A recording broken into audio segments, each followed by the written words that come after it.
प्रधानमंत्री नरेंद्र मोदी ने रविवार को मन की बात कार्यक्रम के जरिए देश को संबोधित किया। उन्होंने कहा, 2020 ने आधा सफर पूरा कर लिया है। इस तरह वैश्विक महामारी की ही बात हो रही है। हर कोई एक ही विषय में चर्चा कर रहा है कि यह साल जल्दी क्यों नहीं बीत रहा, यह बीमारी कब खत्म होगी। कोई कह रहा है 2020 शुभ नहीं है। कभी कभी सोचता हूँ कि ऐसा क्यों हो रहा है। मोदी के भाषण की कुछ मुख्य बातें।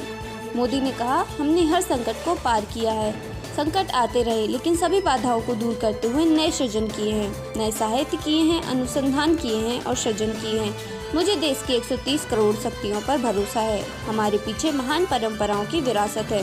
मोदी ने कहा, भारत दुश्मनों को जवाब देना जानता है। दुनिया ने इस दौरान भारत की विश्व बंधुत्व की भावना को भी महसूस किया है। हमने अपने सीमाओं की सुरक्षा करने वालों को भी जवाब दिया है। भारत मित्रता निभाना जानता है तो आंखों में आंखें मिलाकर देखना और उचित जवाब देना भी जानता है। लद्दाख में हमारे जो वीर जवान शहीद हुए, उनके शौर्य को पूरा देश नमन करता है।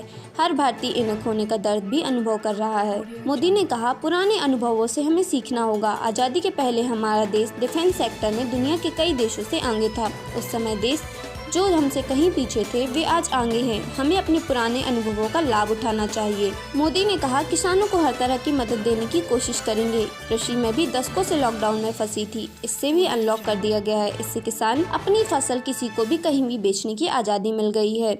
इसके साथ ही उन्हें अधिक ऋण मिलना भी सुनिश्चित हुआ है। देशवासियों, हर महीने हम ऐसी खबर पढ़ते हैं जो हमें भावुक कर देती है, बताती हैं कि हर भारतीय लोगों की मदद करने में जुटा है। देश भर से लॉकडाउन की कहानियां सामने आ रही हैं। अरुणाचल के सियाम गांव में लोगों ने गांव के बाहर 14 अस्थायी झोपड़ियां बना दी और तय किया कि बाहर आने वाले 14 दिन उन्हीं झोपड़ियों में रहना होगा।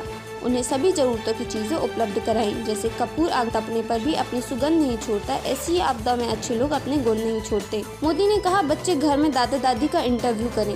कोरोना की वजह से कई लोगों ने मानसिक तनाव जिंदगी गुजारी है। वहीं कुछ लोगों ने लिखा कि ऐसे कैसे उन्हें इस दौरान छोटे छोटे पलों को परिवार के साथ बिताया है। मेरे नन्हे साथियों से भी मैं आग्रह करना चाहता हूँ कि एक काम कीजिए, माता पिता से पूछकर मोबाइल उठाइए और दादा दादी और नाना नानी का इंटरव्यू कीजिए। पूछिए उनका बचपन में रहन सहन कैसा था, क्या खेलते थे, मामा के घर जाते थे, त्योहार कैसे मनाते थे।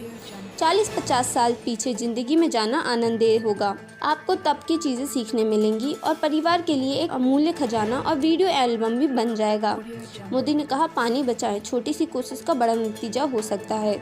देश के एक बड़े हिस्से में मानसून पहुंच चुका है। इस बार मौसम वैज्ञानिक भी मानसून को लेकर उत्साहित है। अच्छी बारिश होगी तो प्रकृति प्रफुल्लित होगी, किसान भी खुश होंगे। इससे प्रकृति रिफिलिंग करती है। इनमें हमारा थोड़ा सा प्रयास काफ़ी मददगार होगा।